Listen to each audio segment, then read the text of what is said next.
నిన్న పవన్ కళ్యాణ్ వాకౌట్ చేశారు. సాధారణంగా వాకౌట్లు ఎవరు చేస్తుంటారంటే ప్రతిపక్ష నాయకులు అసెంబ్లీ నుంచో పార్లమెంట్ నుంచో వాళ్ళు వాకౌట్ చేస్తుంటారు. కానీ చిత్రం ఏంటంటే పార్టీ మీటింగ్ పవన్ కళ్యాణ్ ఏర్పాటు చేసి ఆ మీటింగ్ నుంచి వాకౌట్ చేయడం జరిగింది. నాకు తెలిసినంత వరకు ఒక పార్టీ అధ్యక్షుడు ఎప్పుడు కూడా అలా వాకౌట్ చేయడం ఎప్పుడు జరగలేదు. అంటే కొన్నిసార్లు నందమూరి తారక రామారావు గారు సీఎంకి ఉండేటప్పుడు ఒక ఇన్సిడెంట్ జరిగింది. ఏంటంటే ఆయన సచివాలయంలోకి వెళ్ళబోతుంటే సచివాలయ ఉద్యోగులు తమ డిమాండ్లు నెరవేర్చాలని చెప్పి ఎన్టీ రామారావు కారుకి అడ్డంగా వాళ్ళు నిలబడ్డారు. అంటే ఈ కారు లోపలికి వెళ్ళనివ్వకుండా. దాంతో ఎన్టీ రామారావు గారు ఏం చేశారంటే, ఆయన అప్పుడు ముఖ్యమంత్రి, ఆయన ఏం చేసి కారు దిగి నేల మీద పడుకునిపోయాడు. పడుకునిపోయేసరికి ఉద్యోగస్తులకు ఏం చేయాలో కూడా అర్థం కాలేదు. అంటే అటువంటి ఇన్సిడెంట్లు జరిగాయి. కానీ ఒక పార్టీ అధ్యక్షుడు తన పార్టీ మీటింగ్ హాల్ నుంచి అర్ధాంతరంగా వాకౌట్ చేసి వెళ్ళిపోవడం అనేది ఇంతవరకు ఇప్పుడు జరగలేదు. ఇదే మొదటిసారి. అసలు పవన్ కళ్యాణ్ గారికి ఎందుకు అంత కోపం వచ్చింది, తన పార్టీ మీటింగ్ నుంచి తను ఎందుకు వాకౌట్ చేయాల్సి వచ్చింది అంటే చాలా విశ్లేషణలు వస్తున్నాయి. అంటే ఒరిజినల్ కల్తీ లడ్డు విషయంలో అప్పుడు పవన్ కళ్యాణ్ గారు చాలా హంగామా చేశారు. తీరా చూసేసరికి అందులో కల్తీ లేదు, అంటే జంతు కొవ్వు గట్ట కలవలేదని చెప్పేసి ఒక నివేదిక వచ్చింది సుప్రీంకోర్టుకి, సిబిఐ నివేదిక. సో ఇది ఒక మచ్చలా మిగిలిపోయింది పవన్ కళ్యాణ్కి. అదేవిధంగా చూసుకున్నట్లయితే మన ఆ ఎమ్మెల్యే ఒక అమ్మాయి విషయంలో ఎంత రచ్చ జరిగిందో తెలుసు, జనసేన ఎమ్మెల్యే. సో వరుస పెట్టి ఇంకోవైపు ఏంటంటే మొన్నే బోళ్ళు సత్యనారాయణ గారు అనుకుంటాను, ఆయన జనసేన పార్టీ ఆయన ఏమన్నాడంటే తెలుగుదేశం పార్టీ డామినేట్ చేస్తుంది, మాకు సరైన పదవులు రావటం లేదు అన్న విధంగా ఆ టోన్లో మాట్లాడడం జరిగింది. అంతేకాకుండా నిన్న చూసుకున్నట్లయితే జనసేనకు సంబంధించిన ఒక లాయరు కూడా, లేడీ లాయరు కూడా, మనం చేస్తుంది కరెక్ట్ కాదు అంటే ఎప్పుడు వైసీపీ వస్తే మన ఇంటి మీద కూడా వాళ్ళు అలా దాడులు చేస్తారు, ఇది కరెక్ట్ కాదని చెప్పేసి జనసేన వీరమహలే ఆవిడ లాయరు ఆవిడ అంటాం. అంటే వరుసగా పార్టీలో ఒక అలజడి, ఏదో అసంతృప్తి, జన సైనికుల మధ్య అసంతృప్తి, తెలుగుదేశం పార్టీ మీద ఉన్న అసంతృప్తి. సో ఇవన్నీ కూడా ఆయన దృష్టికి వచ్చాయి. అయితే తన పార్టీని ఏదో అతను సెటరేట్ చేయాలని చూశాడు, అందుకోసం మీటింగ్ ఏర్పాటు చేశాడు. కాకపోతే పవన్ కళ్యాణ్ గారి మీద వరుసగా సోషల్ నెట్వర్క్లో విమర్శలు వస్తున్నాయి. అదేవిధంగా వైసీపీ నాయకులు విమర్శలు చేస్తున్నాయి, లడ్డు విషయంలో కావచ్చు, లేదా ఎమ్మెల్యే గారి విషయంలో కావచ్చు.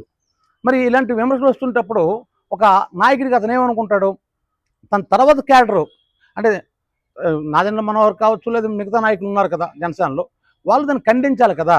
అన్నీ నేను ఒక్కడనే చూసుకోవాలా, అన్ని పనులు నేనే ఎలా చూసుకుంటాను, మీరు తిప్పికొట్టండి, ఆ విమర్శలు తిప్పికొట్టండి, మీరు ఎవరు తిప్పికొట్టడం లేదని చెప్పేసి ఆ పార్టీ నాయకుల మీద అలిగాడు అతను.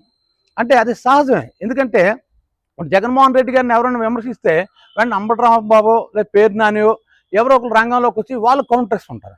అందుకని డైరెక్ట్ జగన్మోహన్ రెడ్డి కౌంటర్ ఇవ్వడు. అలాగే చంద్రబాబు నాయుడు గారిని ఎవరైనా విమర్శిస్తే ఆ పార్టీ నాయకులు, అచ్చెన్నాయుడు గారు, ఇంకొకరు వచ్చి ఆ పార్టీ ప్రజలు వచ్చి దాన్ని కౌంటర్ ఇస్తుంటారు. కానీ జనసేనలో మనం గమనిస్తే పవన్ కళ్యాణ్ ఎవరైనా విమర్శిస్తే పవన్ కళ్యాణ్ తిప్పుకోవటం పరిస్థితి తప్ప తగ్గిన నాయకులు ఎవరు మాట్లాడటం లేదు.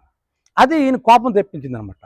ఓకే, ఈ లడ్డు విషయంలో ఆయన ఒక స్టేట్మెంట్ ఇచ్చాడు, వెంటనే విమర్శలు వస్తున్నాయి. విమర్శలు వచ్చినప్పుడు వెంటనే వీళ్ళు కౌంటర్ ఇవ్వాలి కదా, లేకపోతే పార్టీ వీక్ అయిపోద్ది, లేదా పవన్ కళ్యాణ్ వీక్ అయిపోతారు. కాబట్టి అది పవన్ కళ్యాణ్ తెలుసు. కాబట్టి వెంటనే దాని మీద రియాక్ట్ అయ్యాడు. అంటే నన్ను విమర్శిస్తున్నప్పుడు మీరెవరు కూడా కౌంటర్ చేయటం లేదు, తిప్పికొట్టడం లేదు విమర్శలు, అలా మన ఎమ్మెల్యేని విమర్శిస్తున్నప్పుడు మీరు తిప్పికొట్టడం లేదు, అందరూ సర్దుకుండిపోతున్నారని.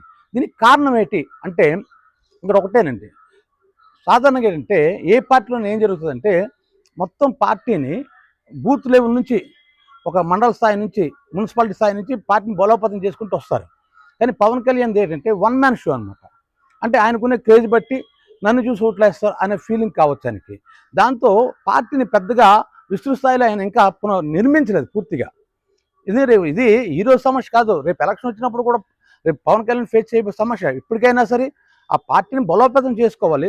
ఆ పార్టీలో అంటే కింద స్థాయి నుంచి నామినేటెడ్ పోస్టులు కావచ్చు, అండ్ పార్టీకి సంబంధించిన పోస్టులు అవైనా సరే ఇవ్వాలి.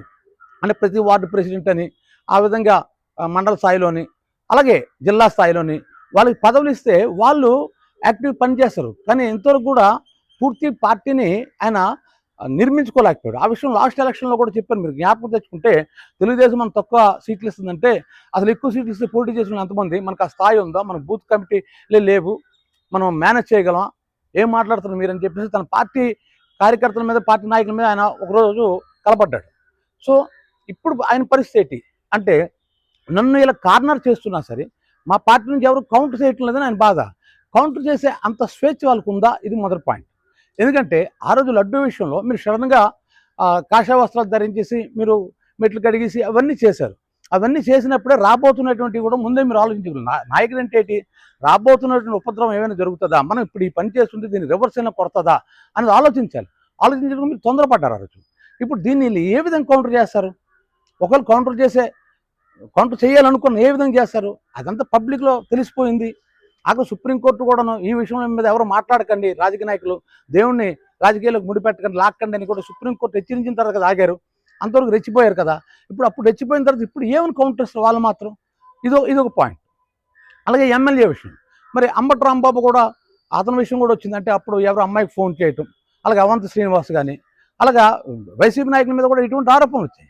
కానీ రెండింటికి మధ్య తేడా ఏంటంటే, ఇక్కడ ఈ ఎమ్మెల్యే గారి మీదకి ఒక కంప్లైంట్ ఇవ్వడానికి లేడీ వచ్చింది. కానీ అక్కడ అంబటి రాంబాబు విషయంలో కానీ, మిగతా నాయకుల విషయంలో కానీ ఎవరు కూడా, బాధిత పార్టీ ఎవరు కూడా వచ్చి కంప్లైంట్ ఇవ్వలేదు. ఆ ఆడియో లేదా వీడియోలు లీక్ అయ్యాయి, గోరంట్ల కావచ్చు, ఇవి లీక్ అయినవి తప్ప ఏ అమ్మాయి కూడా వచ్చి నన్ను ఇలా మోసం చేసిన ఎవరు రిపోర్ట్ ఇవ్వలేదు. కానీ ఇక్కడ ఇచ్చారు జనసేన ఎమ్మెల్యే విషయంలో. సో దీన్ని కౌంటర్ చేయాలంటే ఎలా కౌంటర్ చేస్తారు? ఇప్పుడు అమ్మాయిని ఏదో బ్యాడ్ చేయాలి. ఆ బ్యాడ్ చేసిన కొద్ది ఏమవుతుందో తెలుసండి, ఇంకా పార్టీ విలువ పడిపోద్ది. కాబట్టి దీన్ని ఎలా కౌంటర్ చేయాలో కూడా చాలామందికి అర్థం కాని పరిస్థితి. అటువంటి పరిస్థితులు పడిపోయి, ఎందుకంటే ఆడవాళ్ళు ఊసెత్తే మక్కలు ఎరగదంతాను, మండలు ఎరగ తీసేస్తాను అన్ని కబుర్లు చెప్పిన ఇతను ఇప్పుడు తన ఎమ్మెల్యే చేసేసరికి ఏం జవాబు చెప్తాడు ఇప్పుడు? సో అందుకు అతను డైరెక్ట్ జవాబు చెప్పలేకపోతున్నాడు, పార్టీ ఖండించలేకపోతుంది. ఇవన్నీ ఒక ఫ్రస్ట్రేషన్లోకి పవన్ కళ్యాణ్ తోస్తాయని అనుకోవాలంట. అందుకే తన పార్టీ మీద తనే అలిగి తన పార్టీ నుంచి తనే వాకౌట్ చేయడం జరిగింది. ఈ చిత్రమైన సన్నివేశం అసలు ఇంతవరకు ఇప్పుడు జరగలేదు. ఇలా జరగడం నిజంగా ఆశ్చర్యం అనిపిస్తుంది. దాని వెనకతల పవన్ కళ్యాణ్ తన ఫ్రస్ట్రేషన్ మాత్రం ఉంది ఇందులో. ఎందుకంటే ఒకేసారి చుట్టుముట్టాన్ని, అందుకే దాన్ని ఎలా రాజకీయాలు కొత్త కాబట్టి ఆయన కూడాను దాన్ని ఎలా కౌంటర్ చేయాలని అతనికి అర్థం కాక, పార్టీ వాళ్ళు దాన్ని కౌంటర్ చేయలేక ఉండడం వల్ల నిన్న అర్ధాంతరంగా ఆయన పార్టీ నుంచి వాకౌట్ చేయడం జరిగింది అని నేను భావిస్తున్నాను.